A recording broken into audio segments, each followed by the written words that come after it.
First മൈഗ്രെയിൻ്റെ തലവേദനക്ക് നല്ല റിസൾട്ടാണ് കിട്ടിയത്. അതുപോലെ ഞാൻ ഒരുപാടാൾക്ക് മുടി കൊഴിച്ചിലെല്ലാം കൊടുത്തിട്ടുണ്ട്, നല്ല റിസൾട്ടാണ് കിട്ടിയിട്ടുള്ളത്. അതുപോലെ തന്നെ ചാമ്പിത്തൈലും ഇതുപോലെ ഞാൻ ഒരു വണ്ടിയിൽ നിന്ന് ആക്സിഡൻ്റ് ആയ സമയത്ത് എൻ്റെ 2 കൈയും പൊന്താത്തൊരവസ്ഥയായിന്.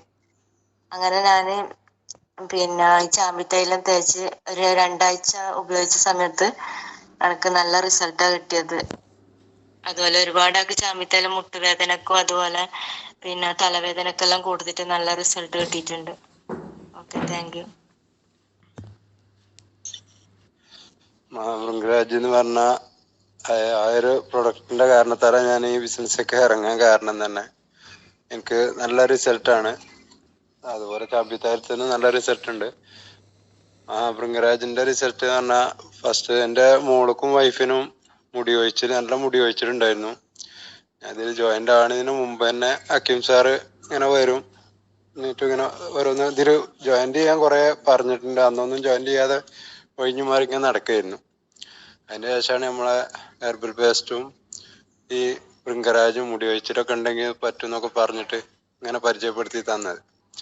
അപ്പം ഞാൻ പറഞ്ഞു എൻ്റെ വൈഫിനും മോൾക്കും നല്ല മുടി കൊഴിച്ചിട്ടാണ്. അപ്പോൾ വൈഫിനും ഇത് കേട്ടപ്പോൾ ഒരാഗ്രഹം, ഞാൻ ഒന്ന് ഉപയോഗിച്ച് നോക്കുക, ഭയങ്കര മുടി കൊഴിച്ചിട്ടുണ്ട്, മോൾക്കും ഉണ്ട്, മോൾക്കൊക്കെ നല്ല മുടി ഉള്ളതാണ്, അവൾക്കും നല്ല മുടി കൊഴിയുന്നുണ്ട്, ഞാൻ ഒന്ന് ഉപയോഗിച്ച് നോക്കുക, വാങ്ങിക്കളിന്ന് പറഞ്ഞു.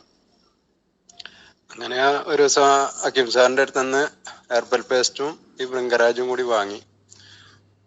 ഭൃംഗരാജിന്റെ മുന്നേ തന്നെ ഹെർബൽ പേസ്റ്റിന്റെ റിസൾട്ടാണ് എനിക്ക് കൂടുതൽ കിട്ടിയത്. കാരണം എൻ്റെ വലിയ മോനും എൻ്റെ ഉമ്മാക്കും ഡെയിലി പല്ലുവേദന കിടക്കുമ്പോഴൊക്കെ കരഞ്ഞിട്ടേ കിടക്കുക.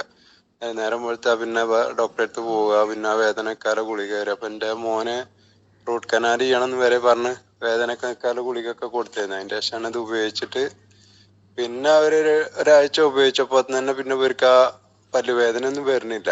അപ്പം ഇന്ന് വരെ ഇപ്പം 2 വർഷമായപ്പോൾ ഞാൻ ഇതിൽ ജോയിൻ ചെയ്തിട്ട് ഇന്ന് വരെ ഇപ്പം എൻ്റെ മോന് പിന്നെ ഡോക്ടറെ അടുത്ത് പോയിട്ടുമില്ല, പല്ലിനൊരു പ്രശ്നമല്ല. അതുപോലെ തന്നെ ഒരു 2-3 ആഴ്ച ആയപ്പോൾ തന്നെ എൻ്റെ മോൾക്കും വൈഫിനും മുടി കൊഴിച്ചിലും അവർക്ക് നല്ല സുഖമുണ്ട് എന്ന് പറഞ്ഞു. അപ്പോൾ മുടിക്ക് തന്നെ നല്ലൊരു സോഫ്റ്റ് ഉണ്ട്, നല്ലൊരു തണുപ്പൊക്കെ ഉണ്ട്. ഇപ്പോൾ മുടി കൊഴിച്ചിലൊക്കെ നിന്നു. നിങ്ങളൊന്ന് ഉപയോഗിച്ച് നോക്കിയെന്ന് പറഞ്ഞു. ഞാൻ ഫുള്ള് കഷണ്ടിയല്ലേ, എൻ്റെ സൈഡിൽ കൂടെ മാത്രമേ കുറഞ്ഞ മുടികളുള്ളൂ.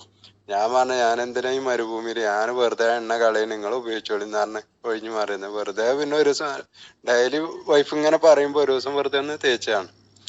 അങ്ങനെ തേച്ചപ്പോൾ എനിക്ക് തോന്നി അത് നല്ല തണുപ്പൊക്കെ ഉണ്ടല്ലോ, ഇനി ഒന്നും വേണ്ട, വെറുതെ തേച്ച് കുളിക്കുകയാണെങ്കിലും നല്ല തണുപ്പൊക്കെ ഉണ്ട്, ഉറങ്ങാനൊക്കെ നല്ല സുഖമുണ്ട്, പിന്നെ സ്മെല്ലും തന്നെ നല്ല സ്മെല്ലാണല്ലോ എന്നൊക്കെ പറഞ്ഞ് ഇടയ്ക്ക് ഇങ്ങനെ തേച്ച് ഏകദേശം ഒരു മാസം ആവണോണ്ട് അടുപ്പിച്ച് എൻ്റെ പെങ്ങളെ മോളാണ് പിന്നെ ഫസ്റ്റിൽ കാണുന്നത്. ഞാൻ ഇങ്ങനെ ഭക്ഷണം കഴിച്ചിരിക്കുമ്പോൾ എൻ്റെ അടുത്ത് വന്ന് നിന്നിട്ട് തലയിൽ ഇങ്ങനെ തൊട്ടിട്ട് കാക്കുവിനും മുടിയൊക്കെ അവിടെ ഇവിടെ ഇങ്ങനെ കുറേശ്ശെ വരുന്നുണ്ട്, ശ്രദ്ധിച്ച് നോക്കുകയാണെങ്കിൽ ചെറിയ ഓളായിട്ട് ഇങ്ങനെ കാണുന്നുണ്ട് പറഞ്ഞു. അപ്പോൾ ഞാനവിടെ അവളെ ഉണ്ടാവുകയാജ് ഇവിടെയൊക്കെ ഞാൻ മുടി വരാല്ലേ, നമ്മളൊക്കെ പ്രായമായില്ല, ഇനിയിപ്പോൾ മുടിയൊന്നും വരൂല എന്നൊക്കെ പറഞ്ഞു. അത് കഴിഞ്ഞ് കഴുകിയിൽ കണ്ണാടിയിൽ ഞാനിങ്ങനെ നോക്കുമ്പോൾ എനിക്കും ശ്രദ്ധിച്ചപ്പോൾ ഇങ്ങനെ തോന്നി കുറേശ്ശെ വരുന്നുണ്ടോ എന്ന്. അത്ര ഒരു ഉറപ്പൊന്നും ഉണ്ടായില്ല, അത്രയും ചെറുതായിട്ടേ കാണുള്ളൂ. പിന്നെ ഇങ്ങനെ കഴിഞ്ഞപ്പോൾ കുറേശ്ശെ ഇങ്ങനെ പൊന്തി വരൽ തുടങ്ങി. നമ്മൾ തിങ്ങി വരുന്നില്ലെങ്കിലും അവിടെ ഇവിടെയൊക്കെ കുറേശ്ശെ ഇങ്ങനെ പൊങ്ങി വരുന്ന കാണുന്നു തുടങ്ങി.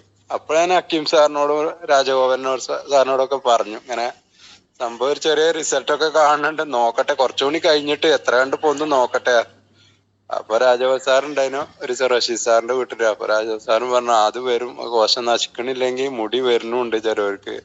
അപ്പൊ ഹക്കീം സാറും പറഞ്ഞു അത് ചിലവർക്ക് കൊടുത്തിട്ട് മുടി വരുന്നുണ്ടെന്ന് പറയുന്നുണ്ട് കേട്ടോ എന്നൊക്കെ പറഞ്ഞു. അന്നൊക്കെ ഞങ്ങൾ തുടക്കല്ലേ.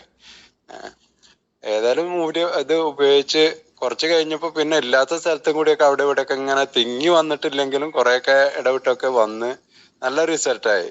നമ്മളെ വൈസാറും ഹക്കീം സാറൊക്കെ എല്ലാവരും പറയും നമ്മളെ നാട്ടിലൊരു അംബാസഡർ തന്നെയാണ് ഭൃംഗരാജിന്റെ എന്നൊക്കെ പറഞ്ഞ് ആ പരസ്യത്തിൽ. അപ്പൊ എന്റെ പരസ്യത്തിൽ ഇവിടെ കുറെ ഭൃംഗരാജ് വിറ്റ് പോയിട്ടുണ്ട്. അതുപോലെ ഗൾഫിൽ തന്നെ എന്നെ അറിയണ കൂട്ടുകാർ ഒരു 5-6 അവരും കയറ്റിയിട്ടുണ്ട്. അവരിഞ്ഞി നാട്ടിൽ വന്നിട്ടും വാങ്ങി ഉപയോഗിക്കാന്നൊക്കെ പറഞ്ഞിട്ടുണ്ട്. അപ്പൊ അത് നല്ലൊരു റിസൾട്ടാണ്. അതുപോലെ തന്നെ ചാമ്പിത്തൈലം എൻ്റെ ഒരു സുഹൃത്തിന്റെ വൈഫിന് ഭയങ്കര മൈഗ്രെയിന്റെ തലവേദനയായിരുന്നു. അപ്പൊ ഞാൻ പറഞ്ഞു അതിങ്ങനെ കേട്ടിട്ടുണ്ട്, അന്നൊക്കെ തുടക്കാവുകൊണ്ട് നമുക്കിത് ഫുള്ളായിട്ട് പറഞ്ഞു കൊടുക്കാനൊരു ധൈര്യമല്ല അറിയൂല പറഞ്ഞ്. അതുപോലെ അവര് വാങ്ങിയില്ല. മൈഗ്രെയിന്റെ തലവേദനക്ക് അത് പറ്റുന്ന പറഞ്ഞപ്പോ അവർക്ക് വിശ്വാസമല്ല. അപ്പൊ അവര് പറഞ്ഞു ഇത് കുറെ ഡോക്ടറെ അടുത്തൊക്കെ പോയതാണ് കാക്കു, അത് പിന്നെ ഇനി അത് സുഖാവൂല എന്നൊക്കെ പറഞ്ഞു. അന്ന് ഞങ്ങൾ ചെല്ലണ അന്നും ഈ തലവേദന ഉണ്ട് അവർക്ക്. നമ്മൾ സംസാരിക്കണമൊക്കെ ഭയങ്കര ദേഷ്യമായിട്ടാ തോന്നുന്നത്. ഒരു സ്പൂണ് ചാടിയ കേട്ട ഒരു ദേഷ്യം, ടിവിന്റെ സൗണ്ട് കേട്ടാ ദേഷ്യം, കുട്ടികളെ സൗണ്ട് കേട്ടാ ദേഷ്യം എന്നൊക്കെ പറഞ്ഞ് അവരിങ്ങനെ സംസാരിച്ചു കൊണ്ടൊക്കെയായിരുന്നു. അതില് അന്ന് പോന്ന് പിറ്റൊരു 2 ദിവസം കഴിഞ്ഞ പാടെ നമ്മൾ രാജഗോപാൽ സാറും ഹക്കീം സാറും ഞാനും കൂടി പോയിട്ട് വീണ്ടും ഇതന്നെ പറഞ്ഞു കൊടുത്തു. മൈഗ്രൈന്റെ തലവേദനക്ക് ചാമ്പി തൈലം ഉഷാറാണ്, അത് തലയിൽ തേച്ചാൽ മതി. അവരും അപ്പോഴും വാങ്ങാൻ കൂട്ടാക്കിയില്ല. ഞാൻ പറഞ്ഞു ഇത് ഫ്രീ ആയിട്ട് ഇവിടെ നിൽക്കട്ടെ, വേദന സുഖം ഉണ്ടെങ്കിൽ മാത്രം കാശ് തന്നാൽ മതി, ഇല്ലെങ്കിൽ ഞാൻ അത് വിട്ട് കളഞ്ഞോളാം, കുഴപ്പമില്ലായിരുന്നു. അവിടെ നിന്നോട്ടെ നമ്മൾ അടുത്ത സുഹൃത്ത് തന്നെയാണ്. അപ്പോ അവളും തന്നെ ചിരിച്ചിട്ട് എന്നാ ഇവിടെ നിൽക്കട്ടെ നോക്കട്ടെ എന്ന് പറഞ്ഞു. അവള് ഇതുപോലെ 3-4 ദിവസം അടുപ്പിച്ച് തേച്ച് പിന്നെ അവൾക്ക് ഇത് ഭയങ്കര സുഖമായിട്ട് തോന്നുന്നുണ്ട്. തലക്കന്നെ എന്തൊക്കെ സുഖമല്ല തോന്നുന്നുണ്ട്. പിന്നെ ഒരാഴ്ച കഴിഞ്ഞിട്ട് പറഞ്ഞു കാക്കു ഇത് നല്ല സുഖം തോന്നുന്നുണ്ട് കേട്ടോ, ഇനി വരൂലേക്കും നോക്കട്ടെ എന്നാണ്. അതും ഇതേപോലെ ആ മൈഗ്രൈന്റെ തലവേദന ഇന്നേ വരെ അപ്പൊ ഇടയ്ക്ക് ചോദിക്കും ഇപ്പൊ പിന്നെ ഉണ്ടായിട്ടുണ്ടോ ഇല്ല. ആ ചാപ്പിത്താന്റെ ഒരു കുപ്പി കഴിഞ്ഞിട്ട് അതിന്റെ കാശും തന്ന് വേറൊന്നും എക്സ്ട്രാ വാങ്ങുകയും ചെയ്തു അവര്. അത് നല്ലൊരു റിസൾട്ടാണ് അതും. അപ്പൊ ഭൃംഗരാജും ചാമ്പിത്താലും എനിക്ക് നല്ലൊരു റിസൾട്ട് കിട്ടിയിട്ടുണ്ട്. Okay, thank you. ഓക്കെ.